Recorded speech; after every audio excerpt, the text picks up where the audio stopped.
ॐ तपोवीक्षीणपापानां शान्तानां वीतरागिणां मुमुक्षूणामपेक्ष्योऽयम् आत्मबोधो विधीयते। शङ्करं शङ्कराचार्यं केशवं बादरायणं सूत्रभाष्यकृतौ वन्दे भगवन्तौ पुनः पुनः। ईश्वरो गुरुरात्मेति मूर्तिभेदविभागिने व्योमवद्व्याप्तदेहाय दक्षिणामूर्तये नमः। ॐ शान्तिः शान्तिः शान्तिः।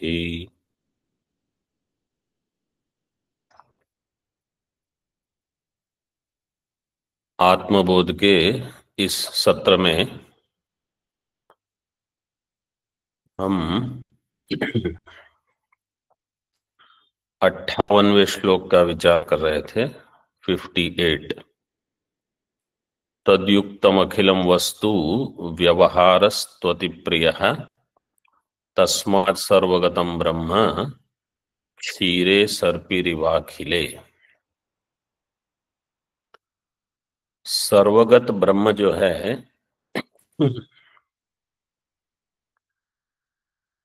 वो दुग्ध में घृत की तरह व्याप्त है। वह ब्रह्म आनंद रूप है, इसलिए वस्तुएं और व्यवहार में प्रियता का आभास होता है, आनंद का आभास होता है।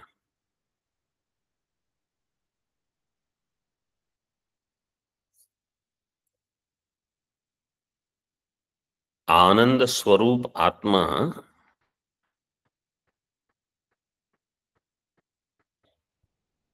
पदार्थ में और व्यवहार का अर्थ है क्रिया में प्रतिबिंबित होता है, इसलिए वहां कहीं न कहीं आनंद का आभास होता है।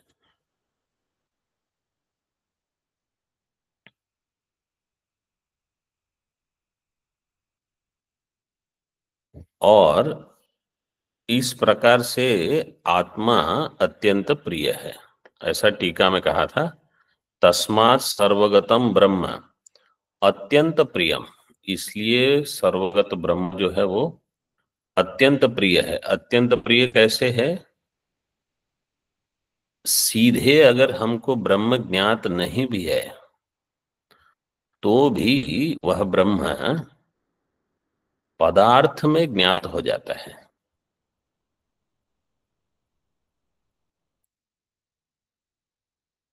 इस प्रकार से ब्रह्म अत्यंत प्रिय है। जैसे अब इसका दृष्टांत कैसे देंगे हम? जैसे समझो चीनी, शुगर अपने आप में मीठी है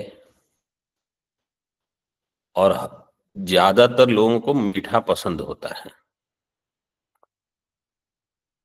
तो उनको यह मीठी चीज अच्छी लगती है। तो जैसे रसगुल्ला है, गुलाब जामुन है, हलवा है, जलेबी है, वास्तव में हमको वो चीज अच्छी नहीं लगती। उसमें जो मिठास है चीनी की, वो हमको अच्छी लगती है। ऐसे ही ये जो जगत है, इसमें अगर हमको कोई चीज प्रिय लगती है, उसका कारण ये है कि वो आनंद को प्रतिबिंबित करती है। या तो वह पदार्थ आनंद को प्रतिबिंबित करता है, जिसका अर्थ यह है कि मैं जो आत्म स्वरूप हूं, आनंद स्वरूप हूं, उस आनंद की अभिव्यक्ति के लिए वो पदार्थ निमित्त बनता है। आनंद की अभिव्यक्ति के लिए पदार्थ निमित्त बन जाएगा। वो पदार्थ को देखकर मैं खुश होता हूं। वो पदार्थ में कहाँ आनंद है? ब्रह्म आनंद रूप है, वो बताना चाहते हैं। अथवा समझो किसी व्यक्ति में अगर आपको ये लग रहा है, तो इसका कारण ये हो सकता है कि वो व्यक्ति अपने आप में सात्विक है, इसलिए वो ब्रह्मानंद को प्रतिबिंबित करते हैं।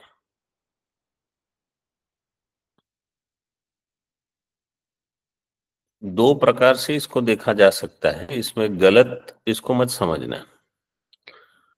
अगर जैसे कोई संत महात्मा है और बहुत सारे लोग वहां सुख देखते हैं, इसका अर्थ यह है कि उनका सत्व अधिक है और उन्होंने अपनी साधना के बल से उस आनंद के प्रतिबिंब को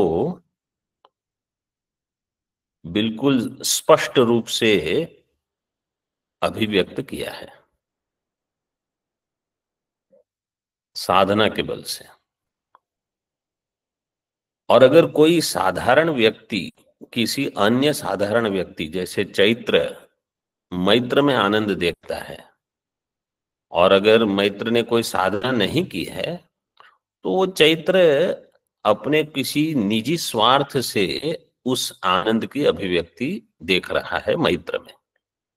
वहां कोई साधना नहीं है। ये दो भिन्न भिन्न प्रकार के पक्ष बनते हैं। तो अगर हम कहीं उच्च कोटि का आनंद देख रहे हैं, तो वहां साधना का बल होगा, वहां आनंद की अभिव्यक्ति होगी। और अगर कहीं बिल्कुल साधारण व्यक्ति में अगर हम आनंद देख रहे हैं, तो वो निजी स्वार्थ से देख रहे हैं। लेकिन हकीकत यह है कि दोनों में ब्रह्मानंद ही अभिव्यक्त हो रहा है, और वो ब्रह्म अत्यंत प्रिय है। तो इस प्रकार से सारी सृष्टि इस ब्रह्म को ही अभिव्यक्त करती है, आनंद को ही अभिव्यक्त करती है। ये प्रतिपादित हो गया। यथा अखिले क्षीरे घृतमिव व्यापित्वात् आत्मैव प्रियत्वेन सिद्धः। आत्मा ही प्रिय रूप से सिद्ध है।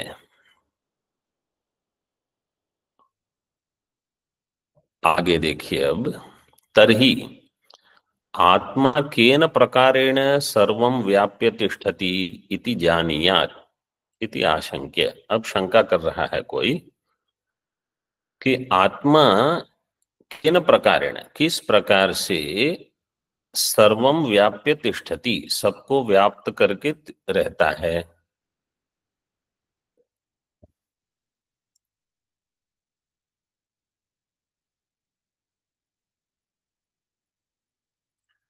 तो इसका पहले साधारण उत्तर क्या है, यहां बता रहे हैं। इति आशंक्य साक्षात वक्तुम अशक्यत्वात्। साक्षात तो हम इसको बता ही नहीं सकते,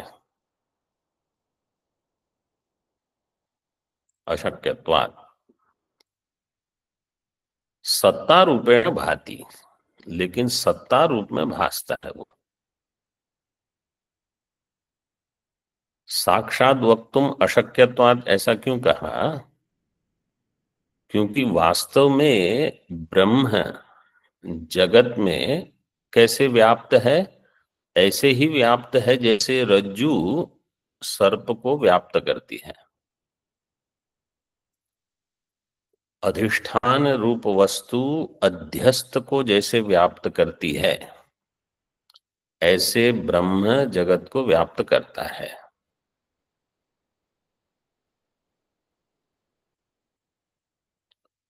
तो अब दृष्टांत जो है रज्जु और सर्प का, इससे और एक प्रतिपादन हो जाता है। क्या?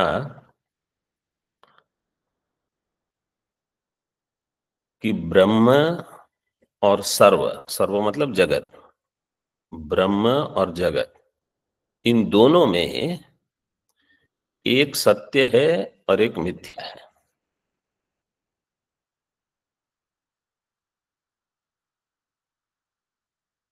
तो अब श्रुति क्योंकि इसको बताना चाहती है, इसलिए कहा साक्षात वक्तुम अशक्यत्वात्। अब ये जो साक्षात वक्तुम अशक्यत्वात् है, उसका थोड़ा हम चिंतन करेंगे। श्लोक जो दिया है यहाँ, इसलिए सत्तारूपेण भाति इति, श्लोक देखिए, अनण्वस्थूलमह्रस्व मदीर्घमजमव्ययम् अरूपगुणवर्णाख्यम् तद्ब्रह्मेत्यवधारयेत्। अनण्वस्थूलमह्रस्व मदीर्घमजमव्ययम् अरूपगुणवर्णाख्यम् तद्ब्रह्मेत्यवधारयेत्। ये बृहदारण्यक की श्रुति है, 3:8:8।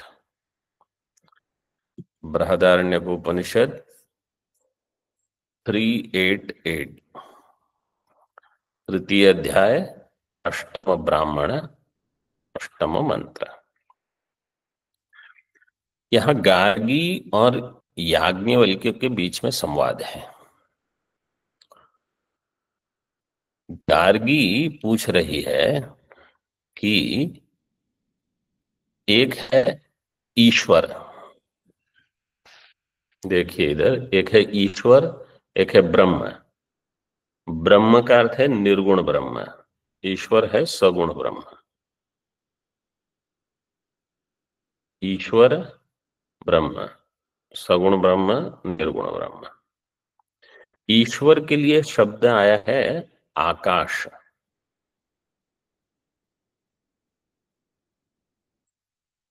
और ब्रह्म के लिए शब्द है अक्षर।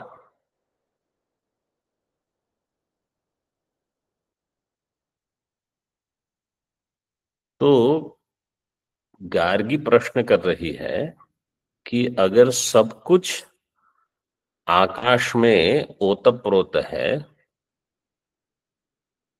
तो आकाश कहाँ ओतप्रोत है? सब कुछ अगर आकाश में ओतप्रोत है, मतलब आकाश में ही रहता है।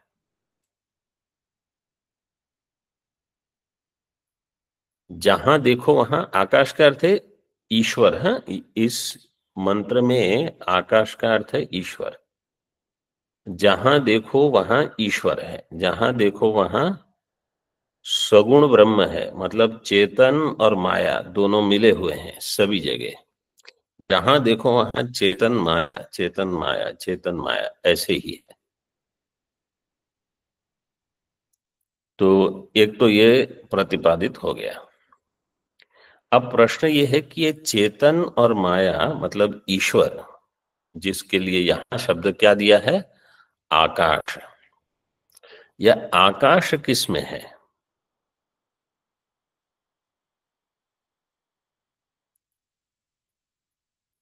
अगर अब गार्गी को क्या करना है, याज्ञवल्क्य को हराना है, क्योंकि वो वहां गए थे गौ लेने, बहुत सारी गौ थी, उसके ऊपर सोना था। तो गार्गी ने प्रश्न ही इसलिए पूछा कि अगर आप कहोगे कि इसको हम बोल नहीं सकते, इसको हम बता नहीं सकते, ये अवाच्य है, इसलिए बोल नहीं सकते, तो आप चुप हो जाओगे। चुप हो जाओगे मतलब आपके पास उत्तर नहीं है। अप्रतिपत्ति, ये निग्रह स्थान है। न्याय में एक निग्रह स्थान होता है, अप्रतिपत्ति।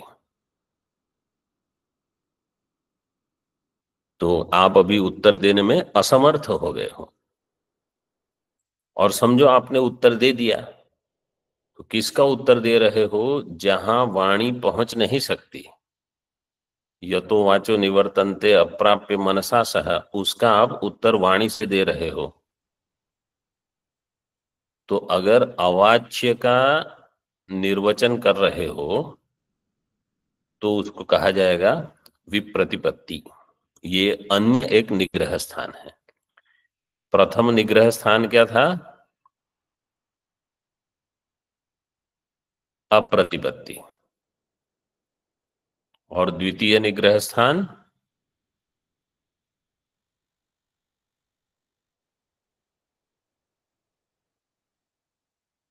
विप्रतिपत्ति। विप्रतिपत्ति। दो निग्रह स्थान है। इसको कहते हैं उभयत पाशा रज्जु। अगर आप उत्तर दोगे तो भी गलत, उत्तर नहीं दोगे तो भी गलत। इसलिए यहां टीकाकार ने क्या कहा? साक्षात वक्तुम अशक्यत्वात्। साक्षात इसको नहीं कह सकते। ये इस इतनी पंक्ति का ये अर्थ है। तो अब याज्ञवल्क्य कैसे उत्तर देंगे? वो जो ये जो श्लोक है, अनण्वस्थूलम ह्रस्वम अदीर्घम अजम अव्ययम, यह श्लोक उसी का निर्वचन है। याज्ञवल्क्य क्या कहते हैं? तद अक्षरम गार्गी ब्राह्मण अभिवदंती। मैं इसका उत्तर नहीं दे रहा। जो ब्रह्म को जानने वाले हैं वो इस अक्षर को ऐसे बताते हैं। अक्षर क्या है?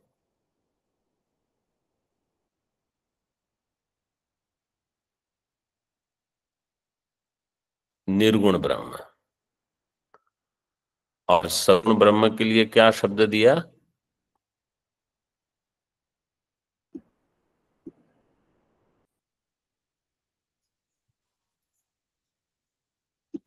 आकाश। आकाश। आकाश। सगुण ब्रह्म के लिए आकाश शब्द दिया। तो अब उसको कैसे बताया है देखो। श्लोक में पहले श्लोक की व्याख्या कर लेते हैं, फिर पूरे मंत्र को देख लेंगे। तद ब्रह्म, वह ब्रह्म है। कैसा है? अनणु, अस्थूलम, अह्रस्वम, अदीर्घम, अजम, अव्ययम, अरूप गुण वर्णाख्यम। जो अणु नहीं है। अनणु का अर्थ है जो अणु नहीं है। अस्थूलम का अर्थ है जो स्थूल नहीं है। अह्रस्वम, जो ह्रस्व नहीं है। अदीर्घम, जो दीर्घ नहीं है। अजम, जिसका जन्म नहीं होता। अव्ययम, जिसका व्यय नहीं होता। नक्षरति इति अक्षरः, न व्येति इति अव्ययम। व्यय का अर्थ है कम हो जाना, वो नहीं होता। और अरूप गुण वर्णाख्यम,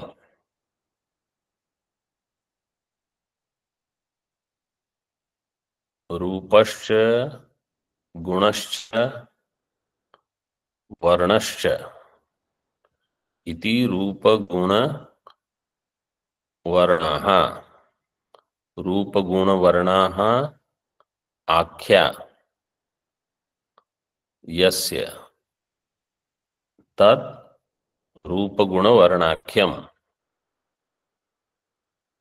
न रूप गुण वर्णाख्यम इति अरूप गुण वर्णाख्यम।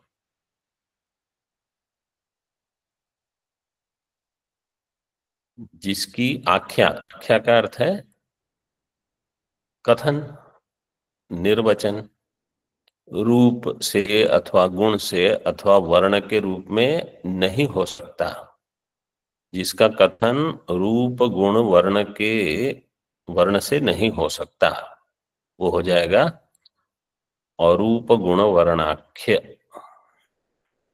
ये है ब्रह्म, ये ब्रह्म मैं हूं, ऐसे हमको सोचना है। अब मंत्र के जितने पद हैं उसको थोड़ा समझ लेते हैं। अणु का अर्थ है जो सूक्ष्म है।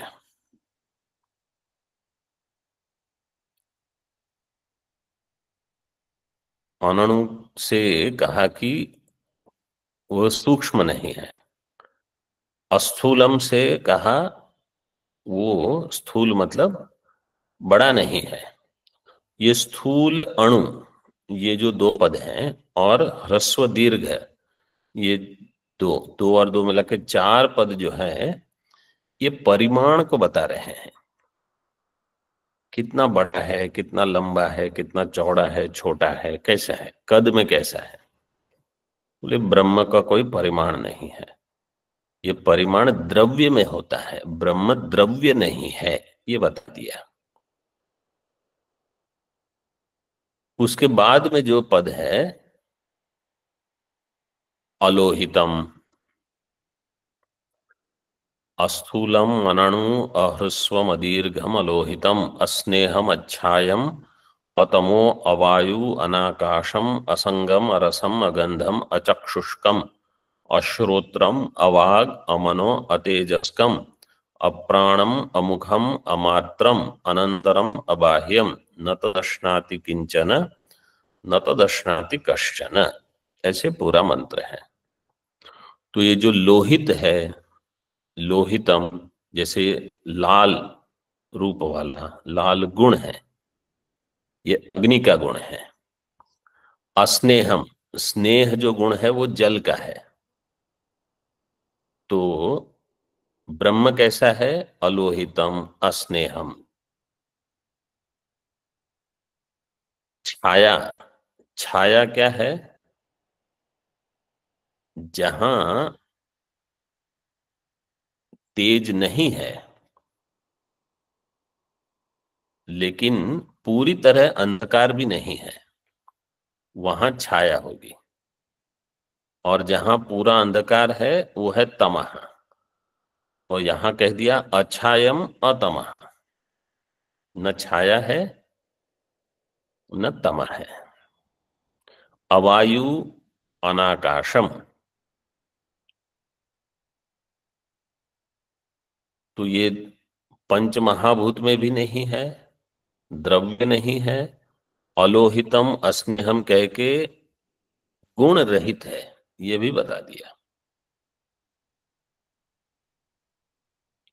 और तमह नहीं है, मतलब अगर कोई कहे कि ये अभाव रूप वस्तु है, ऐसा भी नहीं है। अनाकाशम, असंगम अरसम, असंग है, किसी से निर्लिप्त नहीं होता, लिप्त नहीं होता, निर्लिप्त रहता है। असंगम, अरसम अगंधम, ये सारे गुण हैं। रस गंध उनका भी निषेध कर दिया। अचक्षुष्कम अश्रोत्रम अवाक, इनको बताने का प्रयोजन क्या है कि यह इंद्रिय नहीं है। चक्षु श्रोत्र वाक ये सारी इंद्रियां हैं, ये इंद्रिय रहित है।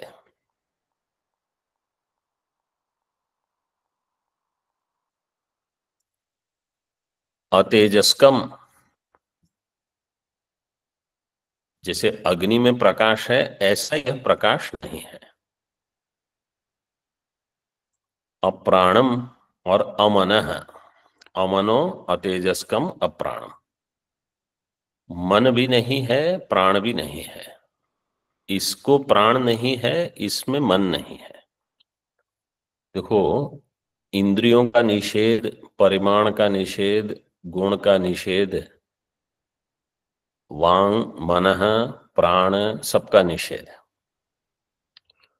हम जब अपने आप को जानते हैं, अपने आप का अनुभव करते हैं, तो हमारी क्या समझ है? मैं कुछ परिमाण वाला हूं। परिमाण का अर्थ है साइज।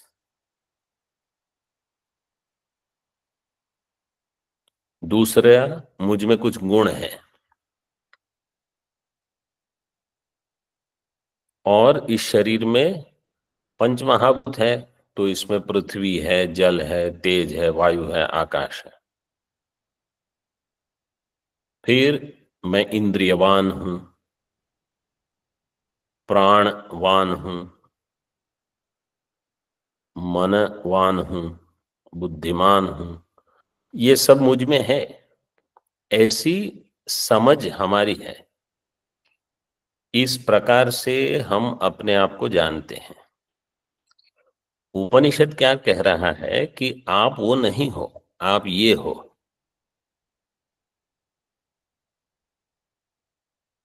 अस्थूलम अनणु अह्रस्वम, ये तुम हो। तो जब तक, जैसे कल हमने बताया, निदिध्यासन, जब तक हम अपने आप को इस प्रकार से नहीं जानते, तब तक मोक्ष नहीं होगा। तब तक संसार के चक्र में हमको आना पड़ेगा। चाहे हम भले ये कह दे कि लेकिन हमने तो सारे प्रवचन सुने हैं, हमने तो बहुत कुछ लिखा है हमारे पुस्तक में, हमने बहुत लोगों को आत्मबोध पढ़ा दिया। आत्मा भी पढ़ा दिया और बोध भी पढ़ा दिया, आपने भले कुछ भी कर दिया हो। बोले हम संगम में भी स्नान करके आए, रोज स्नान करते थे। अच्छा, वो स्नान का फल ये है कि आपकी ये विपरीत भावना थोड़ी कम हो जाए।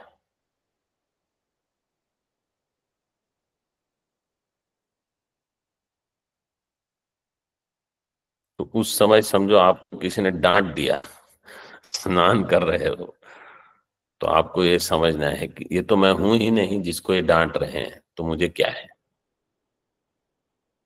मैं क्यों दुखी हूं?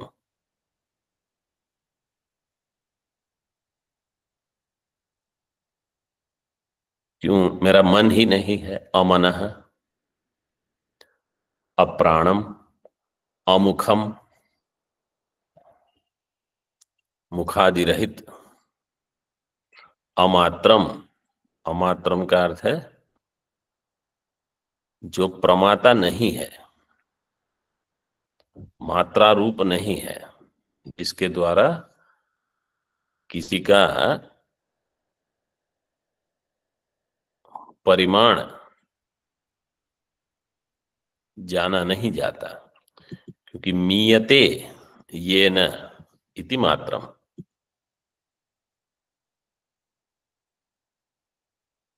तो ये अमात्र है।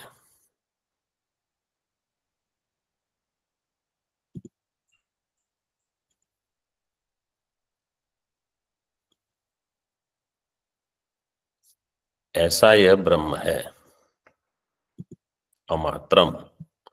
आगे दिया,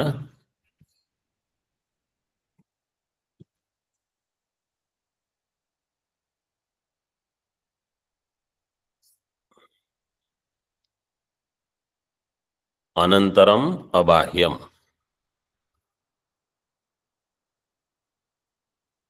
इसके अंदर कुछ नहीं है, इसके बाहर भी कुछ नहीं है।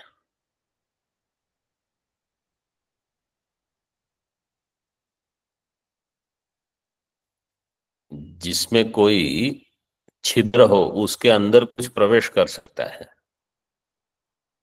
इसमें कोई छिद्र ही नहीं है। जैसे एक कमरा है, उसमें द्वार है तो आप अंदर जा सकते हो, छिद्र ही नहीं है। घट है, उसमें छिद्र हो तो उसमें वायु जा सकती है, प्रकाश जा सकता है। अनंतरम अबाह्यम, इसके बाहर भी कुछ नहीं है। क्यों? अनंत है, व्याप्त है। न तद अश्नाति कश्चन, न तद अश्नाति किंचन, दो दिए हैं। न तद अश्नाति किंचन,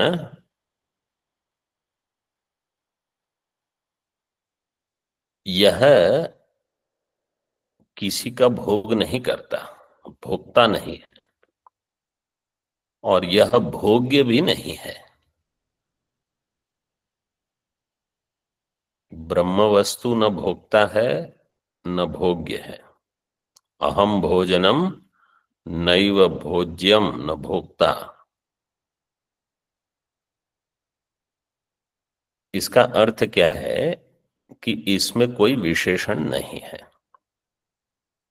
अब देखो, ब्रह्म के प्रतिपादन में दो प्रकार से उसका प्रतिपादन किया जाता है। दो शैलियां हैं। एक शैली है विधि पूर्वक, और एक है निषेध पूर्वक। तो यहां निषेधात्मक शैली का उपयोग किया है आचार्य ने, उपनिषद ने। जो जो विशेष हमारी बुद्धि में प्रकट होता है उसका निषेध कर दो। ये मैं नहीं हूं, ये मैं नहीं हूं। समस्त निषेध के पश्चात जो रहेगा वह मैं हूं।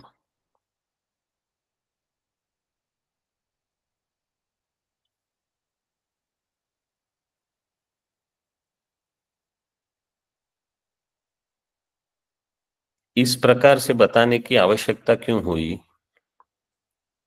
क्योंकि अगर कोई विशेष बताया जाएगा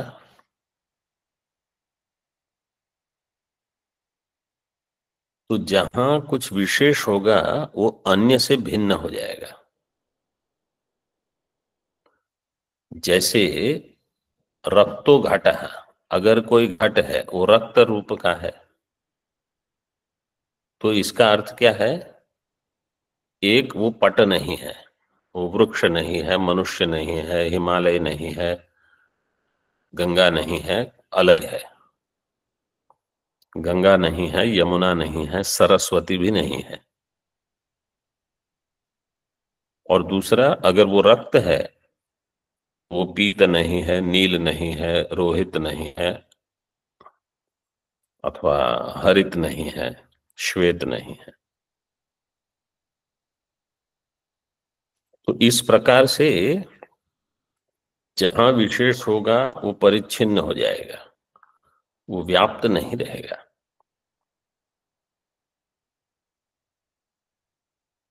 और जहां विधिमुख से प्रतिपादन होता है उसका भी प्रयोजन क्या होता है,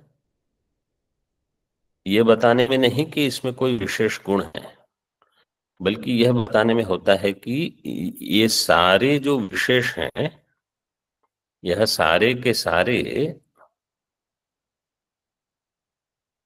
केवल उस ब्रह्म को लक्षित कर रहे हैं। जैसे सत्यम, ज्ञानम, अनंतम, आनंदम, ये सारे नित्यम, विभुम, सर्वगतम, सुसूक्ष्मम, ये उस ब्रह्म को लक्षित कर रहे हैं। शांतम, शिवम, अद्वैतम। तो हमारा ध्यान वहां जाए, अन्य चीज से हटाकर हमारा ध्यान वहां ले जाना चाहते हैं। इस प्रकार विधि और निषेध दोनों प्रक्रियाएं हैं। तो यहां इस श्लोक में विधि मुख से प्रतिपादन नहीं किया है, निषेध मुख से किया है, श्रुति का प्रमाण देकर। और टीकाकार कहते हैं स्पष्टो अर्थ है। उन्होंने अधिक कुछ बताया नहीं है, आपको समझ लेना है, तो हमने थोड़ी इसकी व्याख्या देख ली। यह ब्रह्म मैं हूं, ये चिंतन हमको बढ़ाना है, ये हमारा निधिध्यासन होगा। तद ब्रह्म अहम इति अवधारयेत। ऐसे हमको सोचना है। ओम पूर्णमदः पूर्णमिदं पूर्णात् पूर्णमुदच्यते पूर्णस्य पूर्णमादाय पूर्णमेवावशिष्यते। ओम शांति शांति शांति। शंकरं शंकराचार्यं केशवं बादरायणं सूत्रभाष्यकृतौ वन्दे भगवन्तौ पुनः पुनः। ईश्वरो गुरुरात्मेति मूर्तिभेदविभागिने व्योमवद्व्याप्तदेहाय दक्षिणामूर्तये नमः। ओम शांति शांति शांति।